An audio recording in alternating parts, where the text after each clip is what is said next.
నమస్కారం, సంగ్రహ స్టూడియోస్ కి స్వాగతం. హెడ్లైన్స్ చూద్దాం.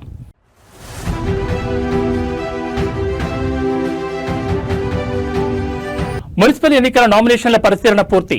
బరిలో 19,608 మంది అభ్యర్థులు.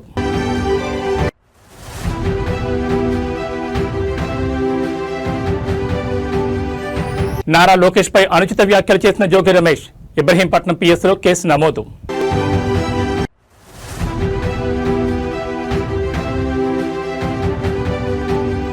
అంబట్ రాంబాబుకు 14 రోజుల జ్యుడిషియల్ రిమాండ్. రాజమండ్రి సెంట్రల్ జైలుకు తరలించిన పోలీసులు.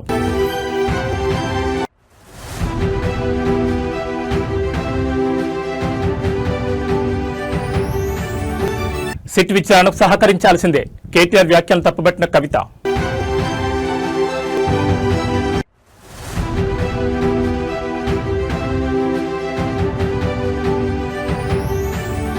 పసిడి ప్రియులకు శుభవార్త. బంగారం, వెండి ధరలు రికార్డు స్థాయిలో పతనం.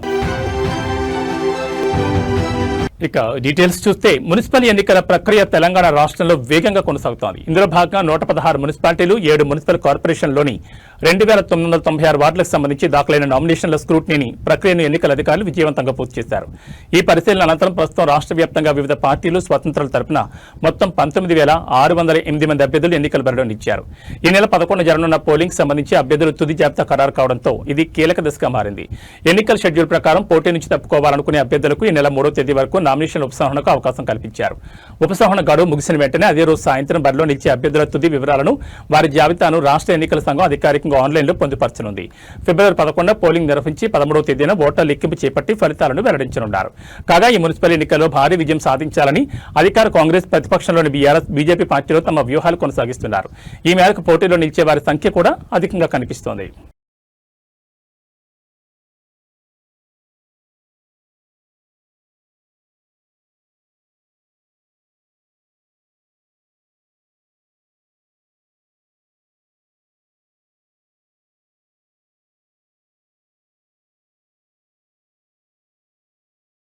తెలంగాణ రాష్ట్రంలో హాట్ టాపిక్ గా మారిన ఫోన్ ట్యాపింగ్ కేసులో బీఆర్ఎస్ అధినేత కేసీఆర్ కు సిట్ నోటీసులు జారీ చేయడాన్ని నిరసిస్తూ బీఆర్ఎస్ రాష్ట్ర వ్యాప్తంగా నిరసనలు చేసింది. ఇందులో భాగంగా ఆదివారం ఉదయం ఖమ్మం, వరంగల్ హైవేపై మాజీ మంత్రి ఎర్రబెల్లి దయాకర్ ఆధ్వర్యంలో బీఆర్ఎస్ నేతలు ఆందోళన చేపట్టారు. ఈ క్రమంలో ముఖ్యమంత్రి రేవంత్ రెడ్డి దిష్టిబొమ్మను దహనం చేసే ప్రయత్నంలో పోలీసులతో వాగ్వాదం జరగడమే కాకుండా వారి విధులకు ఆటంకం కలిగించారనే ఆరోపణలు వెలువెత్తాయి. దీంతో మహబూబాబాద్ జిల్లా తొర్రూరు పోలీస్ స్టేషన్లో ఎర్రబెల్లి దయాకర్ సహా మరో 33 మందిపై బీఎన్ఎస్ సెక్షన్లు 189/2, 223, 126/2, 132, RW 190 కింద అధికారులు కేసులు నమోదు చేశారు. మున్సిపల్ ఎన్నికల నేపథ్యంలో అమల్లో ఉన్న మోడల్ కోడ్ ఆఫ్ కండక్ట్ ను ఉల్లంఘించి ముందస్తు అనుమతి లేకుండా నిరసనలు చేపట్టినందుకు ఈ చర్యలు తీసుకున్నట్లు పోలీసులు వెల్లడించారు. ఈ పరిణామం స్థానిక రాజకీయాల్లో మున్సిపల్ ఎన్నికల ప్రచారంలో తీవ్ర ఉత్కంఠను రేకెత్తించింది.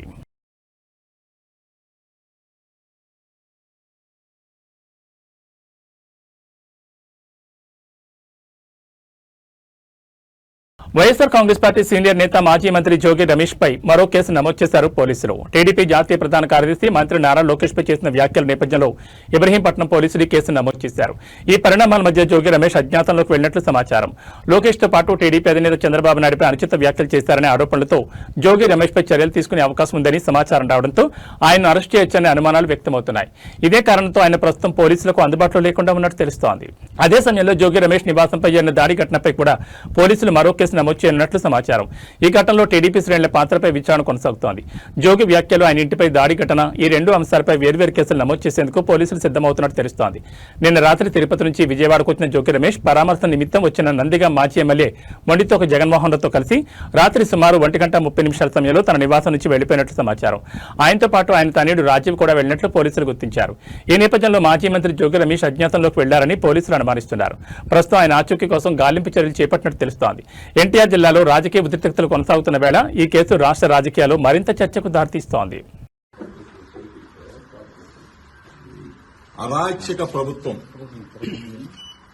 నిన్నటి నుంచి ఏ విధంగా రాష్ట్రంలో వైఎస్ఆర్ కాంగ్రెస్ పార్టీ నాయకుల మీద,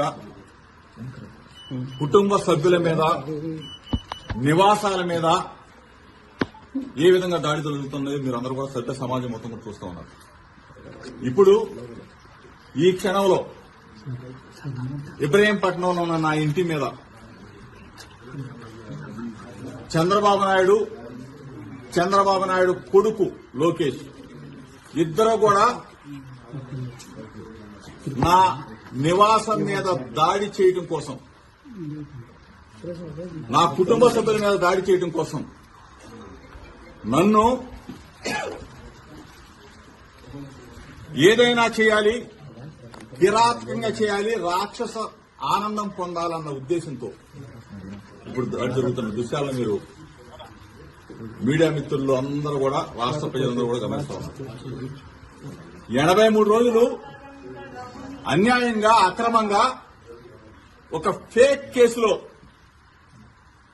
చంద్రబాబు నాయుడు కొడుకు అన్యాయంగా ఇరికించి 83 రోజులు నన్ను జైల్లో పెట్టి నన్ను నా తమ్ముడిని రాక్షసానందం పొందారు. ఇది చాలేదా? ఇది చాలకపోగా పెట్రోల్ బాంబులు వేసి నన్ను నా కుటుంబాన్ని అంటే హతమార్చాలని చూస్తారా? ఏం చంద్రబాబు నాయుడు, ఏ లోకేష్, ఏంటి దుర్మార్గం? నన్ను అక్రమంగా 83 రోజులు నిర్బంధించింది చాలక, నన్ను నా తమ్ముడిని నా కొడుకును కూడా జైల్లో పెట్టింది చాలక ఒక మాజీ మంత్రి వైసీపీ సీనియర్ నాయకులు అంబటి రాంబాబు అరెస్టు వ్యవహారం ఏపీ రాజకీయాల్లో పెను సంచలనంగా మారింది. సీఎం చంద్రబాబు నాయుడుపై అనుచిత వ్యాఖ్యలు చేశారన్న ఆరోపణలపై గుంటూరు పోలీసులు ఆయన అరెస్ట్ చేశారు. ఈ క్రమంలో ఆయన కోర్టులో ఆదివారం హాజరుపరిచారు. అనంతరం ఇవాళ తెల్లవారుజామున రాజమండ్రి సెంట్రల్ జైలుకు రాంబాబును పోలీసులు తరలించారు. ఈ కేసును విచారించిన గుంటూరు ప్రత్యేక మొబైల్ కోర్టు అంబటి రాంబాబుకు 14 రోజుల జ్యుడిషియల్ రిమాండ్ విధించింది. ఈ నేపథ్యంలో భారీ పోలీస్ బందోబస్తు, ఎస్కార్ట్ నడుమ ప్రత్యేక వాహనంలో ఆయనను రాజమండ్రికి తరలించారు. సోమవారం ఉదయం సరిగ్గా 4:05 అంబటి రాంబాబును జైలు ప్రాంగణం తీసుకొచ్చారు.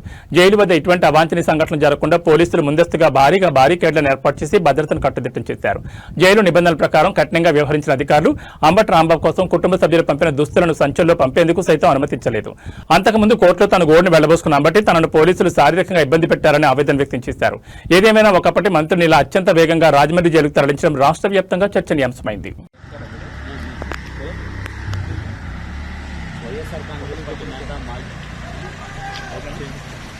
వైఎస్ఆర్ కాంగ్రెస్ పార్టీ నేత మాజీ మంత్రి అంబటి రాంబాబుని రాజమండ్రి సెంట్రల్ జైలుకి తరలించడం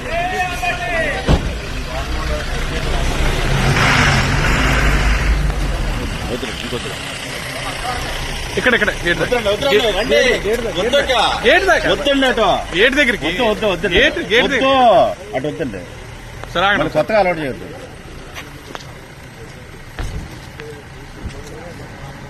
ఫోన్ ట్యాపింగ్ కేసులో మాజీ సీఎం కేసీఆర్ ను సిట్ విచారించింది. దీనిపై తెలంగాణ జాగృతి అధ్యక్షులు కవిత స్పందించారు. సిట్ విచారణలో ఏం జరిగిందో కేసీఆర్ చెప్తారని అనుకుంటున్నా. 2 ఏళ్లు అవుతున్నా ఫోన్ ట్యాపింగ్ కేసు ముగింపునకు రావడం లేదు.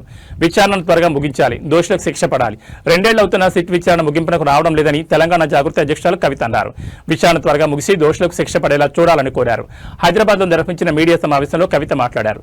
సిట్ విచారణను తప్పుపడుతూ కేటీఆర్ మాట్లాడడం సరికాదు. చట్టాలను అందరూ గౌరవించాలి, సహకరించాలి. గుంట నకలతో కలిసి కాంగ్రెస్ డ్రామాలు ఆడుతోంది. నాతో పాటు నా భర్త ఫోన్లు ట్యాప్ చేశారనే అనుమానాలున్నాయి. సిట్ అధికారులు విచారణకు పిలిస్తే వెళ్లి సహకరిస్తానని కవిత చెప్పారు. బ్రదర్, మన ఏం జరిగిందో నాకు తెలియదు. చట్టానికి ఎవరు కూడా అతీతులు కాదనడానికి మాత్రం మనము ఆలోచన చేసుకోవాలి. సేమ్ థింగ్ నిన్న కేసీఆర్ గారిని ఫోన్ ట్యాపింగ్ పిలిచిన తర్వాత కూడా మళ్ళా వర్కింగ్ ప్రెసిడెంట్ కేటీఆర్ గారు మాట్లాడుతూ అనేకమైన అంశాలు చెప్పారు. విచారణకు పిలవడం నేరము, ఘోరము అన్నట్టుగా మాట్లాడినారు. నేనేమంటున్నా, ప్రజా జీవితంలో ఉన్నప్పుడు అనేకమైన అంశాలు ఉంటే వాటి కాన్సిక్వెన్సెస్ ఫేస్ చేయాల్సి వస్తుంది. సో ట్రాన్స్పరెంట్గా విచారణ కొనసాగడానికి అందరం కూడా సహకరించి ఈ అంశాన్ని ఎంత తొందరగా క్లోజ్ చేస్తే అంత మంచిది. Thank you.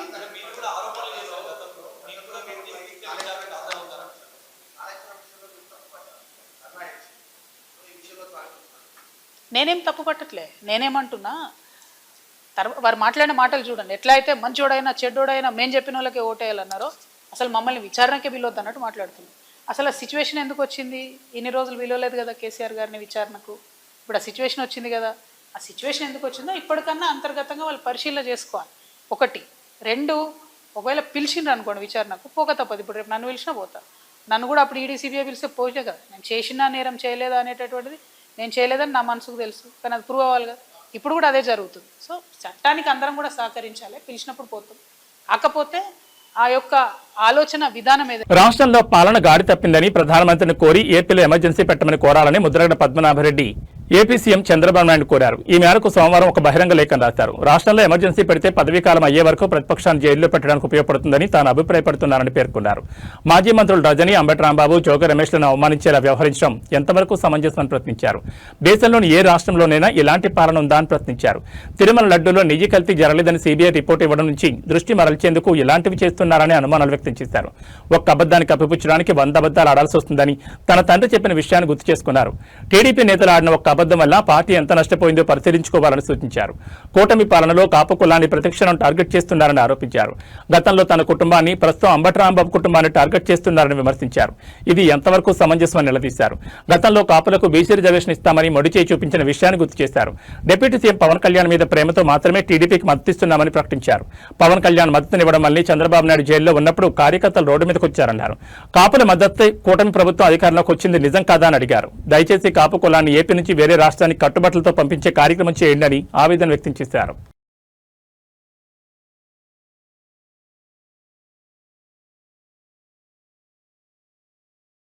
వేణవంకలో జరిగిన మినీ మేడారం జాతరకు వెళ్తున్న కౌశిక్ రెడ్డిని పోలీసులు అడ్డుకోవడంతో వాగ్వాదం జరిగింది. ఈ క్రమంలో ఆయన కరీంనగర్ సిపి గౌసాలం మతాన్ని ప్రస్తావిస్తూ అనుచిత వ్యాఖ్యలు చేశారనే ఆరోపణలు వచ్చాయి. సిపి ఒక తొరకోడు నీ సంగతి చూస్తానంటూ ఆయన చేసిన వ్యాఖ్యలు సామాజిక మాధ్యమాల్లో వైరల్ అయ్యాయి. నాంపల్లిలోని హెచ్ఆర్సీ కార్యాలయంలో ఫిర్యాదు చేసిన ఫహీం ఖురేషీ తన డిమాండ్లను స్పష్టం చేశారు. మత విద్వేషాలు రెచ్చగొట్టేలా మాట్లాడిన కౌశిక్ రెడ్డిని 24 గంటలలోపు బీఆర్ఎస్ పార్టీ నుంచి సస్పెండ్ చేయాలి. ఒక బాధ్యతాయుతమైన పదవిలో ఉండి అధికారుల మతాన్ని కించపరచడం రాజ్యాంగ విరుద్ధమని ఆయనపై కఠిన చర్యలు తీసుకోవాలని కోరారు.